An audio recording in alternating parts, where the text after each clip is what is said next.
Going to do a reading from Poisonous Plants of California by Thomas C. Fuller and Elizabeth McClintock, published in 1986. This is on poison oak. Toxicodendron diversilobum, also called Rhus diversiloba, Pacific poison oak, Western poison oak. Native to California and north to southernmost British Columbia, south to northern Baja California. Common in shrubby thickets and wooded areas below 5,000 feet elevation. A variable species in habit and in leaf shape, it is usually an erect deciduous shrub, 3 to 6 feet tall, occasionally taller, can be a vine, climbing the trunks of trees, or maybe a small tree. Leaves deciduous, crowded on branches, with 3 glossy leaflets, rarely 5, turning a vivid red or reddish violet in late summer and autumn. Inconspicuous small greenish flowers and panicles in spring. Fruit a creamy white drupe with black stripes, 1/8 to 3/16 inch across. Pacific poison oak may be confused with another member of the Anacardiaceae, the squaw bush, Rhus trilobata, in which the current ear stem and red fruits are finely pubescent or felty hairy. Shrubs or vines of the poison oak have stems that are glabrous, lacking hairs, and white fruits with black stripes that often fade with age. Toxic part, entire plant except pollen, throughout the year, even during the winter months when the branches are leafless.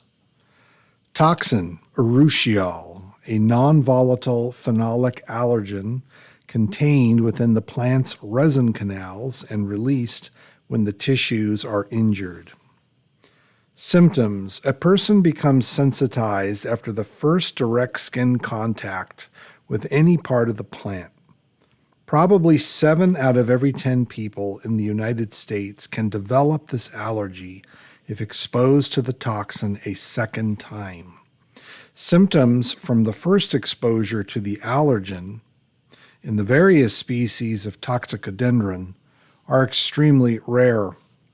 With subsequent exposures, however, symptoms may develop 24 to 72 hours later or in less time in highly sensitive individuals.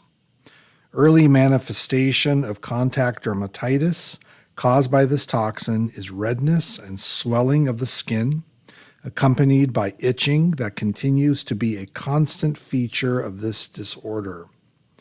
This redness is followed by the eruption of small blisters where the skin has been brushed by the plant. In severe cases, the blisters enlarge and exude a non-allergenic fluid and may become secondarily infected by scratching. After several days, the blisters become crusty and scaly. The dermatitis rarely lasts longer than 10 days.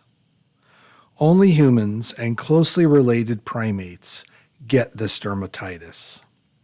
Persons who are particularly sensitive to urushiol may experience swelling of the eyes and throat, stomach cramps, nausea, vomiting, and diarrhea.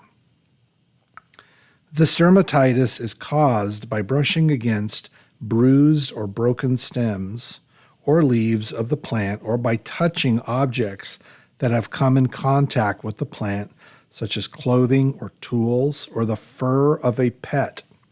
It is easily spread to other portions of the body by fingers or clothing. Droplets of toxin are carried in smoke on particles of incompletely burned leaves and stems of poison oak plants. Urushiol, the allergen, is a long-lived substance that penetrates the skin within 10 minutes after contact with the plant. Washing with soap and water is recommended as soon as possible to remove excess toxin. The affected areas should be kept clean and exposed to the air. Any furry pets, clothing, and tools which have been contaminated should also be thoroughly cleansed with soap and water as measures against further spread. In treating the dermatitis, calamine and similar lotions reduce the itching and dry the blisters. Cold, wet compresses reduce the inflammation. Corticosteroids used under a doctor's direction give considerable relief. Antihistamines, ineffective against the rash, are useful for their sedative action. Oily ointments or alcoholic solutions should not be used, as urushiol is soluble in fats and alcohol. Other products to be avoided are those containing local anesthetics like benzocaine, irritants like phenol and camphor, or metals like iron and zirconium. During a single year in California, the working hours lost as a result of this dermatitis and the discomfort experienced by sensitive individuals make this plant one of the most hazardous of all of the poisonous plants in the state. The California State Compensation Commission Fund gives disability payments to workers so affected.